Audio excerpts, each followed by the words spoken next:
Kitchen में बहुत अच्छे अच्छे मसाले हैं जिनसे यूरिक एसिड ठीक होता है हमारे में।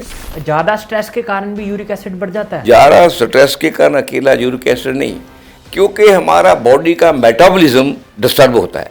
जब मेटाबॉलिज्म डिस्टर्ब होगा तब बॉडी टेंस होगी, जब टेंस होगी ईच एंड एवरी हर सेल बॉडी का डिस्टर्ब होगा। नींद का कितना रोल है यूरिक एसिड को कंट्रोल या ठीक रखने में? नींद का हमारे शरीर को ठीक रखने में अहम रोल है, अकेले यूरिक एसिड को नहीं। हमारे हार्ट के लिए भी, हमारे माइंड के लिए भी, हमारे ब्रेन के लिए भी, हमारी स्किन के लिए भी, हमारी आँखों के लिए भी, हमारे लीवर के लिए भी, हमारी किडनी के लिए भी, हमारी इंटेस्टाइन के लिए भी। क्या घर पर रहकर हम यूरिक एसिड को पूरी तरह से ठीक कर सकते हैं? लगभग 99% लोगों का यूरिक एसिड अपने आप ठीक हो जाए। जो आपने डाइट बताई है उसको फॉलो करके यूरिक एसिड में कितने दिनों तक आराम देखने को मिलेगा? उसमें 10-15 दिन में शुरू हो जाता है, 1-2 महीने में ठीक हो जाता है। यूरिक एसिड दोबारा होता ही नहीं, उसको फॉलो करता नहीं, कभी नहीं होगा।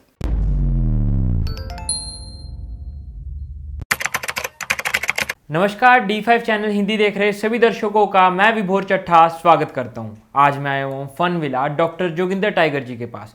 डॉक्टर जोगिंदर टाइगर विश्व प्रसिद्ध डॉक्टर है और इनका हर्बल मेडिसिन पे किया हुआ काम भी विश्व प्रसिद्ध है। डॉक्टर साहब पिछले 35 साल से यहाँ पे क्लिनिक चला रहे हैं। डॉक्टर साहब का बहुत बहुत स्वागत है D5 चैनल हिंदी में। थैंक यू वेरी मच जी, मेरे को बहुत अच्छा लगा जी। किडनी की वीडियो के बाद अब आज हम जानना चाहते हैं यूरिक एसिड पे। यूरिक एसिड भी बहुत बड़ी एक गंभीर बीमारी बनती जा रही है। यूरिक एसिड के बारे में हम आपसे जानने आए हैं। यूरिक एसिड क्या होता है? जो यूरिक एसिड है वो हमारे शरीर में एक्चुअली प्रोटीन से बनता है। जो जितने भी खाने हैं सभी में प्रोटीन होता है। बेसिकली प्रोटीन का असली शाब्दिक मीनिंग है प्योर। वो बॉडी की प्योरिटी के लिए प्रोटीन होता है। प्रोटीन हमारी बॉडी की एंटीबॉडीज भी है, रेजिस्टेंस भी है। प्रोटीन हमारे ब्लड प्रेशर को भी कंट्रोल करता है, बॉडी के रिदम को भी कंट्रोल करता है। जब प्रोटीन बॉडी में बढ़ जाता है तो वो प्योरिटी अबनॉर्मल हो जाती है। जिन खानों में प्रोटीन ज़्यादा होता है वो बॉडी को अबनॉर्मल कर देते हैं, प्रोटीन को अबनॉर्मल कर देते हैं। उस प्रोटीन को तोड़ने के लिए या हाजमा करने के लिए जब हम पूरी एक्सरसाइज वर्जिश सही काम नहीं करते तो प्रोटीन बॉडी में बढ़ जाता है। तो बॉडी को अपने आप को ठीक रखने के लिए उस प्रोटीन को तोड़ना पड़ता है। ठीक है, वो जब प्रोटीन टूटता है उससे यूरिक एसिड बनता है। वो यूरिक एसिड किडनी के थ्रू, पेशाब के थ्रू बाहर निकलता है। जब शरीर में होता है तो उससे बढ़ने से गॉट हो जाता है, आर्थराइटिस हो जाता है, किडनी स्टोन हो जाता है, किडनी भी खराब हो जाती है। ठीक है, ये प्रोटीन के कई कारण हैं। अगर जब यूरिक एसिड बनता है उसकी सिम्टम ये होती है कि हमारे जोड़ स्वेलिंग करने लग जाते हैं। स्पेशली हमारा जो पाँव है, पाँव का जो अंगूठा है, अंगूठे का ये जो फर्स्ट जोड़ होता है अगले वाला, नेल के नीचे वाला और दूसरा, इनमें स्वेलिंग आ जाती है। कई बार ये फूलकर लाल हो जाता है, पेन करता है। उंगलियों में भी ऐसे पेन होने लग जाती है, ऐसे जोड़ों में पेन होने लग जाती है। उससे पता चलता है कि हमारी बॉडी में यूरिक एसिड बढ़ गया है। शरीर में यूरिक एसिड का क्या फंक्शन होता है? बॉडी की इम्यूनिटी को बताता है, ये एंटीबायोटिक का काम करता है, एंटीबॉडीज़ का काम करता है, हमारे ब्लड प्रेशर को भी नॉर्मल रखने का काम करता है। इसके शरीर में बढ़ने के क्या कारण हैं? प्रोटीन बॉडी की ज़रूरत है। प्रोटीन का मीनिंग ही प्योर है। प्रोटीन बॉडी को प्योर रखता है। जब प्रोटीन की मकदार हम खानों में ज़्यादा ले लेते हैं तो प्रोटीन बढ़ जाता है, तो बॉडी को काम करना, सेलों को काम करना मुश्किल हो जाता है। फिर उसको ठीक करने के लिए बॉडी प्रोटीन को जब तोड़ती है तो यूरिक एसिड बॉडी में बढ़ता है। वो कुछ जितने भी जैसे प्रोटीन होता किन में है, रेड मीट है उसमें बहुत ज़्यादा प्रोटीन है। ठीक है, जो आजकल स्पेशली पोल्ट्री का चिकन आ रहा है, उसके एग आ रहे हैं, ये किडनी की बीमारी, प्रोस्टेट की बीमारी और गॉट की बीमारी, आर्थराइटिस की बीमारी और प्रोटीन को बगाड़ने का, इम्प्योर करने का सबसे बड़ा रोल आजकल जो है पोल्ट्री फार्म कर रहा है। ठीक है, और जितने हम ग्रीन हाउसेज में, पहले भी मैं कहा है, सब्जी उगा रहे हैं बिना सूर्य देव के सीधे से, वो खाने, और जितने टिंड फूड खाने हैं, पिज़्ज़ा है, बर्गर है, जितने भी और डेयरी प्रोडक्ट हैं, डेयरी प्रोडक्ट बेसिकली है ही नहीं। डेयरी प्रोडक्ट तो जो गांव में लोग रहते हैं उनकी चरांदों में गायें, भैंसें, बकरी वगैरह चलती है, चलती फिरती खाना खाती है अपना, वो तो मिल्क ठीक है। बाकी जितने मिल्क किसी भी फैक्ट्री का आ रहा है, किसी भी जगह पैदा हो रहा है, किसी भी कंट्री से आ रहा है, वो इम्प्योर है, वही किडनी खराब कर रहा है, वही गॉट प्रॉब्लम ला रहा है, वही आर्थराइटिस ला रहा है, वही हमारा हार्ट की प्रॉब्लम क्रिएट कर रहा है, वही गॉट की प्रॉब्लम क्रिएट कर रहा है, वही शुगर की प्रॉब्लम क्रिएट कर रहा है, वही प्रोस्टेट की प्रॉब्लम क्रिएट कर रहा है, वही यूरिक एसिड को बता रहा है। इसलिए जितने भी टिंड पैक डेयरी प्रोडक्ट हैं, चाहे वो आइसक्रीम के रूप में है, चाहे वो घी के रूप में है, चाहे वो मक्खन के रूप में है, चाहे वो दूध के रूप में है, चाहे वो पनीर के रूप में, these all are poisons. Dairy जो मिल्क प्रोडक्ट है, जो नेचुरल, वो नहीं बुरा, वो शरीर की ज़रूरत है। ये शरीर के लिए जहर हैं। जितनी भी गैर कुदरती खुराक और लिविंग लाइफ और लिविंग सोच हम जिएंगे, उनसे प्रोटीन बढ़ेगा ही बढ़ेगा, उसको कोई रोक नहीं सकेगा। जिसकी वजह से अकेला यूरिक एसिड नहीं, प्रोस्टेट भी खराब होगा, किडनी भी खराब होगी, हार्ट भी खराब होगा, फैटी लीवर भी होगा। और जिस कैंसर की बात करते हैं, कैंसर जो डीएनए, आरएनए और डीएनए सबसे बढ़िया प्रोटीन की वजह से ही बनता है। प्रोटीन का मतलब प्योर, ठीक है, मगर हम प्रोटीन को इम्प्योर कर रहे हैं और यूरिक एसिड का और किडनी की बीमारी का कारण प्रोटीन को बता रहे हैं। प्रोटीन बीमारी का कारण नहीं है, हम प्रोटीन को खुराक से खराब कर रहे हैं, जिस करके प्रोटीन बीमारी का कारण है। डॉक्टर साहब, यूरिक एसिड बढ़ने पर कौन कौन से अंगों पे प्रभाव पड़ता है? यूरिक एसिड बढ़ने पर सबसे पहले हमारे पाँव का जो अंगूठा है, उसके जॉइंट में स्वेलिंग आती है, और अगर ना उसका ध्यान किया जाए फिर लाली आ जाती है, फिर बहुत पेन शुरू होती है। उसके बाद हमारी जो हाथ की उंगली है उनमें भी आ जाती है, अगर ना ध्यान किया जाए फिर हमारे घुटनों में आती है। ऐसे जॉइंट में यूरिक एसिड से प्रॉब्लम आती है। उसके बाद अगर और ध्यान न किया जाए फिर हमारा वो गॉट से बढ़कर किडनी स्टोन भी बनने शुरू हो जाते हैं, और बातें भी सारी शुरू हो जाती है शरीर में।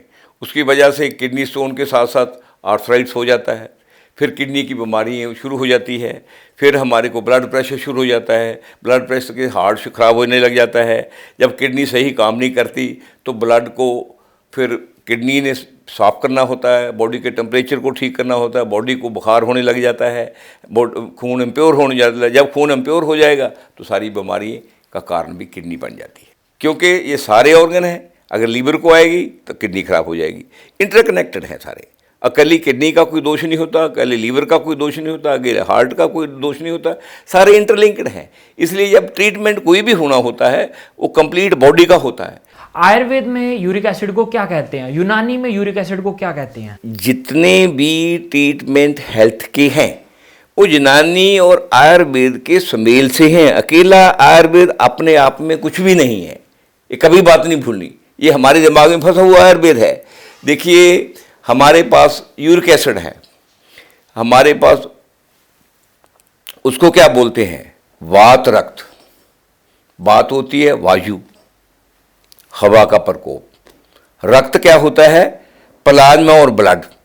यार, प्लाज्मा और ब्लड में हवा का प्रकोप हो जाए तो प्लाज्मा अम्प्योर हो जाता है। अम्प्योर होने की वजह से ब्लड अम्प्योर हो जाता है तो सारा सिस्टम अम्प्योर हो जाता है, उससे प्रोटीन बढ़ जाता है, यूरिक एसिड बढ़ जाता है। बात समझा गई? ऐसे ही हम यूनानी में इसको क्या कहते हैं, मवाद असाबी। मवाद होता है किसी शरीर के किसी काम में खराबी आनी। मवाद हमारा जो पस बन जाती है ब्लड से, पीक बन जाती है, पीप बन जाती है, उसको भी बोलते हैं। इसलिए असाबी यूरिक एसिड। यूरिक एसिड की वजह से जो प्रोटीन की वजह से जो खराबी आ गई उसको मवाद असाबी बोलते हैं। इसको आपको हैरानी की बात होगी, जो यूरिक एसिड है इसका असली नाम कभी तो लैटिन से बोलते हैं वो, कभी लंदन से लाकर बोलते हैं, कभी फ्रांस से लाकर बोलते हैं। उन अंग्रेजों को खुद ही नहीं पता कि यूरिक एसिड का असली नाम क्या। अरबी में इसको क्या बोलते हैं, यौरक असाद, यौरक असद, असाद भी बोलते हैं। यूरिक एसिड अरबी से आया हुआ शब्द है। इसका अरबी में भी बहुत अच्छा ट्रीटमेंट है। अरबी से ही यूनानी मेडिसिनल सिस्टम बना है। डॉक्टरी विज्ञान में इसका क्या इलाज है? डॉक्टरी विज्ञान में वो सिंथेटिक सिस्टम है एलोपैथी का, वो सिंथेटिक दवाइयाँ देते हैं, सारी उम्र आपको खानी पड़ती है, इलाज इसका कोई नहीं है। वो सारी उम्र जैसे हार्ट की दवाइयाँ खाते हैं आप, किडनी की खाते हैं, लीवर की खाते हैं, बीपी की खाते हैं, डायबिटीज़ की खाते हैं, ऐसी उनकी दवाइयाँ खानी पड़ती है, इलाज उसमें कुछ नहीं है, दवाइयाँ खानी पड़ती है। एक्सरसाइज का क्या रोल होता है यूरिक एसिड को ठीक करने में? देखिए, एक्सरसाइज सबसे बढ़िया खाने के बाद, अच्छे खाने के बाद शरीर के लिए खुराक है।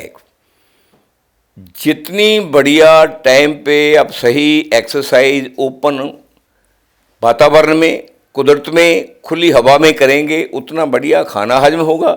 जितना बढ़िया खाना हजम होगा उतनी बढ़िया हमारा ब्लड बनेगा, पहले का उतना बढ़िया प्लाज्मा बनेगा। वो एक्सरसाइज का उसमें सबसे बड़ा योगदान है। एक्सरसाइज खाने को सही रूप में हजम करती है, स्टोमिक को ठीक रखती है, इंटेस्टाइन के फंक्शन को सबसे सही रखने में एक्सरसाइज का, योगिक एक्सरसाइजों का, प्राणायाम का सबसे बड़ा रोल है। टाइम पे सुबह उठना, टाइम पे खाना खाना, टाइम पे एक्सरसाइज करनी, रात को टाइम पे खाना खाना, थोड़ी बहुत ही सैर करनी, टाइम पे सो जाना, अपना वक्त सिर काम करना, और ये सारा शरीर के लिए बहुत ही जरूरी है। कौन सी एक्सरसाइज यूरिक एसिड को ठीक करने में फ़ायदेमंद है? शरीर को कोई भी एक्सरसाइज कर लेंगे सारी ही फायदेमंद है। सबसे पहले अगर आप यंग हैं, फास्ट वॉक करें, और अगर रनिंग कर सकते हैं थोड़ा बहुत रनिंग करें, पुशअप करें, ठीक है, दंड बैठ के लगाएं, और जितनी एक्सरसाइज अपने बॉडी को ट्विस्ट करें, सारे अंगों को हिलाएं, वो 10-15 मिनट कर लें तो यूरिक एसिड होते ही नहीं, सारा खाना हजम हो जाएगा, ना बीपी होगा, ना लीवर फैटी लीवर होगा, ना इंटेस्टाइन खराब होगी, ना ही डॉक्टरों के जाकर आप रात को एम्बुलेंस में पू करती में बैठने की जरूरत पड़ेगी आपको। डॉक्टर साहब, आपने बताया एक्सरसाइज बहुत ज़्यादा महत्वपूर्ण है हमारी सेहत के लिए, तो खान पान भी आपने बताया कि महत्वपूर्ण है, तो खान पान में क्या चीज़ खानी पीनी चाहिए और क्या चीज़ नहीं खानी पीनी चाहिए? सीजन का, जिस टोपोग्राफी में आप रहते हैं, मत सोचिए, सीजन का, ऋतु का, जिस टोपोग्राफी में, जिस क्लाइमेट में आप रहते हैं वो खाना खाएं सीजन का। वो कितना भी खा लें, कैसा भी खा लें, नेचुरल हो, वो ठीक है। उसके साथ जितना आप खाना खाते हैं उतना खाना उगाने के लिए, उसका ग्रो करने के लिए जितनी एनर्जी लगती है उतनी एक्सरसाइज कर लें तो सारा कुछ हजम हो जाएगा और कोई बीमारी समाज में आएगी ही नहीं। मैं देख रहा हूँ अपने एक्सपीरियंस से। यूरिक एसिड में क्या चीज़ खानी पीनी चाहिए और क्या चीज़ बिल्कुल नहीं खानी पीनी चाहिए? अगर यूरिक एसिड बढ़ जाए, जिन चीज़ों से हमारा प्रोटीन, प्योरिटी बॉडी की, प्योरीन का मतलब है प्योरिटी ऑफ द बॉडी, बढ़ती है, वो नहीं खानी चाहिए। जैसे यूरिक एसिड में क्या हो जाए, रेड मीट है उसको बंद कर देना चाहिए, ठीक है, सी फूड है उसको बंद कर देना चाहिए, ठीक है, जितना भी रेड मीट है, सी फूड है, और जितने डेयरी प्रोडक्ट मैं आपको बताया बिल्कुल नहीं खाना चाहिए। पिज़्ज़ा बर्गर बिल्कुल नहीं खाना चाहिए, पनीर बिल्कुल नहीं खाना चाहिए, मूंगफली बिल्कुल नहीं खाना चाहिए। इन चीज़ों को अलविदा करना चाहिए जो हमारे शरीर को हजम करने में और यूरिक एसिड बढ़ाती है और प्रोटीन को नॉर्मल करती है, वो खाने बंद कर देना चाहिए।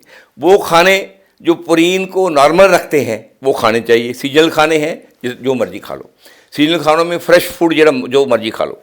और डेयरी प्रोडक्ट भी, अगर आपके पशु, दुधारू पशु जैसे दूध देने वाली गायें, भैंसें, बकरी, अगर चरांद में, खुले आसमान में वो जंगली फूड खाती है, वो ना तो प्रोटीन को डिस्टर्ब करती है, ना किडनी स्टोन बनाती है, ना जॉइंट पेन बनाती है, ना ही हार्ट को डिस्टर्ब करती है, ना ही लीवर को डिस्टर्ब करती है, ना ही इंटेस्टाइन को उसको हजम करने में कोई मुश्किल आती है। वो डेयरी प्रोडक्ट जो है वो है डेयरी प्रोडक्ट, पशु, दुधारू पशुओं का दूध है डेयरी प्रोडक्ट, फैक्ट्रियों से बनाया हुआ पनीर नहीं, साइंसदानों की लैब में बनाए हुए एनालिसिस नहीं है। खाने में कौन सी चीज़ फायदेमंद है? खाने में आपको काफ़ी सीजनल खाने सारे खाएं। अगर यूरिक एसिड बढ़ जाए आप जिंजर का इस्तेमाल पूरा करें, ठीक है, और पानी दबा कर पिएँ। सुबह उठकर आप आहिस्ता आहिस्ता 1 गिलास पानी पिएँ, फिर घूमते फिरते रहें, थोड़ा बहुत घूमते फिरते आधे घंटे बाद 1 गिलास फिर पिएँ, फिर ऐसे पिए, कम से कम 4 गिलास पानी आप पिएँ सुबह। 1 घंटे के अंदर अंदर, एकदम पानी ज़्यादा ना पिए, ठीक है। उससे क्या होता है, जितना यूरिक एसिड होता है वो फ्लश आउट हो जाता है, किडनी साफ हो जाती है। कौन से अनाज फायदेमंद होते हैं यूरिक एसिड वालों के लिए? सारे अनाज फायदेमंद है। अगर कणक प्योर है, स्पेशली ब्लैक कणक है, देसी कणक है, जौ है, राई है, चने हैं, सारे यूरिक एसिड को ठीक करते हैं, मगर वो प्योर होने चाहिए, बिना दवाई के, बिना खाद के। गन्ने का जूस हालांकि मीठा खराब करता है, मगर गन्ने का जूस अमृत है यूरिक एसिड के लिए। मूली अमृत है, गाजर अमृत है, चुकंदर कम खाना चाहिए, ठीक है। और घिए का जूस, घिया, लौकी, तौरी और कद्दू, ये बहुत मुफीद है यूरिक एसिड के लिए। कितने ही भंडार कुदरत ने हम, ये सारी होम रेमेडीज़ हैं। अगर यूरिक एसिड बढ़ जाए, आप दबाकर घिया, लौकी जिसे बोलते हैं, कद्दू, तोरी, करेला, जिंजर, ठीक है, और नारियल पानी, और दूसरा पानी, और चाटी वाली छाछ, ये दही वाली छाछ नहीं जो बाजार से लाते हैं वो कंपनियों की वो कपों में, वो तो पॉइजन है। दही भी पॉइजन है, क्योंकि दूध से तो बनता ही नहीं। कौन सी दालें फायदेमंद होती है यूरिक एसिड में? दालें यूरिक एसिड में थोड़ी कम खानी चाहिए, खानी जरूर चाहिए, क्योंकि दालों में थोड़ा प्रोटीन होता है, यूरिक एसिड जिससे ज़्यादा बनता है। रेड मीट की तरह दालों में प्रोटीन होता है, मगर उसमें कुल्थ की दाल है, उसके एक राजमा है, और मूंगी मसरी की दाल है। ये धोई हुई नुकसान नहीं करती, छिलके वाली दालें थोड़ी सी नुकसान करती है, मगर इसको बंद नहीं करना चाहिए। यूरिक एसिड में आलू बंद कर लेने चाहिए, आलू थोड़े तंग करते हैं।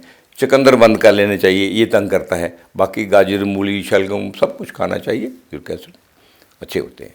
डॉक्टर साहब, दिनचर्या की हम बात कर रहे थे, ब्रेकफास्ट तक आपने बता दिया था, और उसके बाद का कैसे लोगों की कैसी दिनचर्या होनी चाहिए? देखिए, दिनचर्या हमारी नेचुरल होनी चाहिए। दिनचर्या का मीनिंग है सूर्य देव से संपर्क करना, ठीक है। रात का मीनिंग है सूर्य देव की अलविदा को प्रणाम करना और उससे दूर बैठ जाना।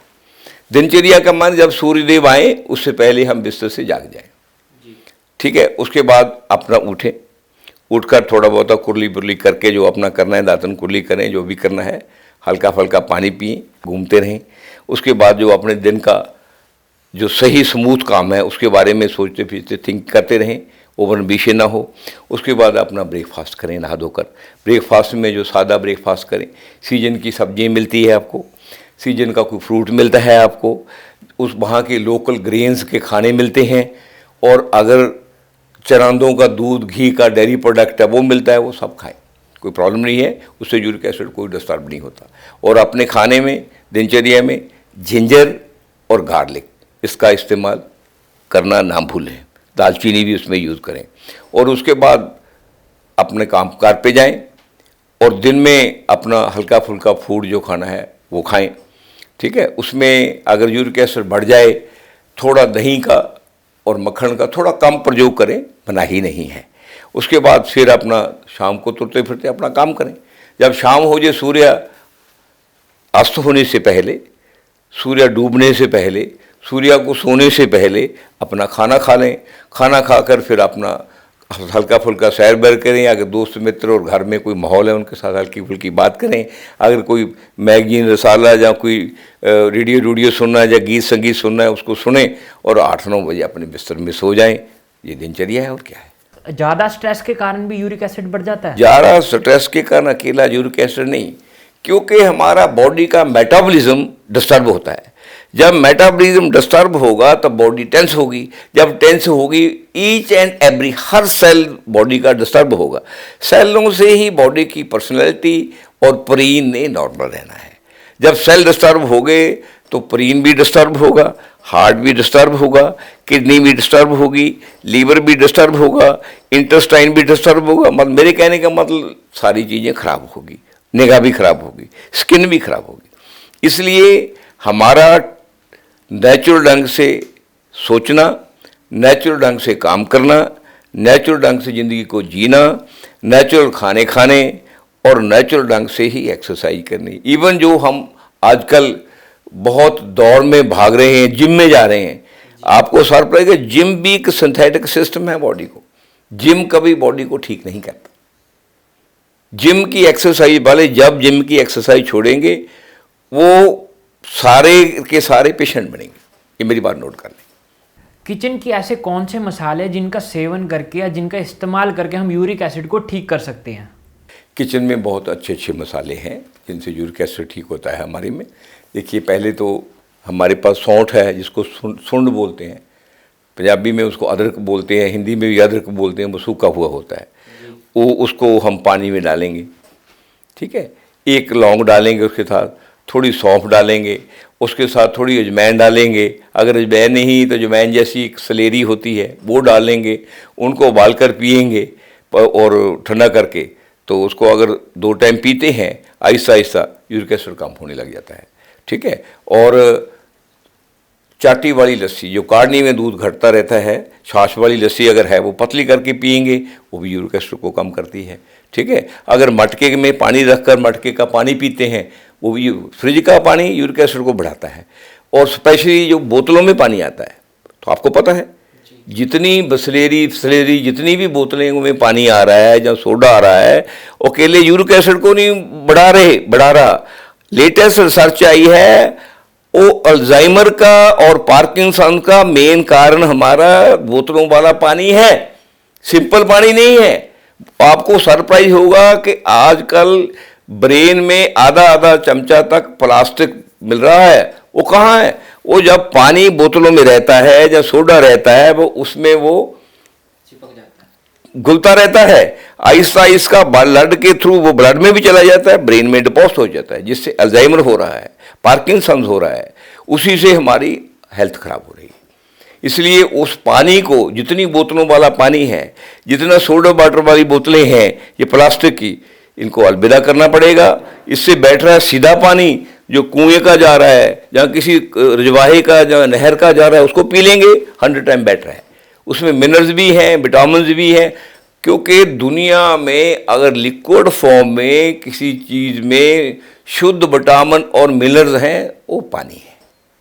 वो नेचर का फ्री गिफ्ट है आपको। हम उस गिफ्ट को ट्रेड करने के लिए साइंटिफिकली प्लास्टिक की बोतलों में पैक करके उसको प्योर वाटर दिखाकर पॉइजन लोगों को दे रहे हैं। अच्छा डॉक्टर साहब, एक टर्म बहुत ज़्यादा फेमस हो रही है पानी के ऊपर जब हम बात कर रहे हैं, तो अल्कलाइन वाटर। अल्कलाइन वाटर क्या फ़ायदेमंद होता है? पानी ना अल्कलाइन होता है ना वो यूरिक होता है, ठीक है। पानी हमेशा प्रीन होता है। पानी का मीनिंग प्योर। पानी एक पीएच लेवल है पानी का। हमारे ब्लड का भी पीएच लेवल 7 से 7.5 है, पानी का भी 7 से 7.5 है। किसी भी बोतल का पीएच लेवल 7.5 नहीं है। अगर है वो सिर्फ लेवल दिखाया गया है, मगर जब उसको एनालाइज करेंगे, ड्रिंकिंग वाटर जितना बोतल में पैकिंग होकर आ रहा है वो सारा इम्प्योर है, 101%। बोतलें जो है प्लास्टिक की बोतलें वाला पानी, जिनको बाबू लोग ये टेबलों पे बैठकर कॉन्फ्रेंसों में दिखा रहे हैं कि हम बड़े लोग हैं, उनको क्या पता है ये मूर्खों वाला पानी पी रहे हैं। वो पानी जब हम पीते हैं, वो आप देखेंगे ज़्यादा अफसरों को ही पार्किंसंस, अल्जाइमर और किडनी स्टोन और किडनी फेलियर और हार्ट की बीमारी बड़ी लॉबी को हो रही है। और किसी की वजह से हो रही है, वो सिंपल पानी नहीं पी रहे, जिसको हम साइंटिफिक पानी कह रहे हैं, इम्प्योर पानी है, वो उसको पी रहे। पानी मतलब किडनी को ख़राब करता है, किडनी स्टोन बनाता है ये बोतलों वाला पानी, और गॉट प्रॉब्लम मिल जाता है, आर्थराइटिस बढ़ाता है। ये सारे काम पानी के हैं, जितना भी बोतलों में आ रहा है। क्या घर पर रहकर हम यूरिक एसिड को पूरी तरह से ठीक कर सकते हैं? यूरिक एसिड का लगभग घर की होम रेमेडी ही बहुत अच्छी है। सुबह उठकर पानी पिए, छाछ वाली लस्सी पिए, आपके पास मूली सीजन का है, मूली खाएं, गाजर खाएं, जूस पिए, और नींबू आम होता है, कोसी पानी में नींबू निचोड़कर पिए, थोड़ा दालचीनी वाला पानी पिए, ठीक है। थोड़ा ब्लैक पत्ती जो होती है, ग्रीन पत्ती नहीं, ब्लैक वाली चाय पानी में उबालकर उसको पिए। तो इसको अगर लगातार ध्यान से, वो दूसरा रेड मीट को बंद कर लें, साथ में वो पोल्ट्री को बंद कर लें साथ में। तीसरा वो ये डेयरी प्रोडक्ट हैं, जो बाज़ार से जितने भी डेयरी प्रोडक्ट मिलते हैं उनको बंद कर लें, पिज़्ज़ा बर्गर बंद कर लें।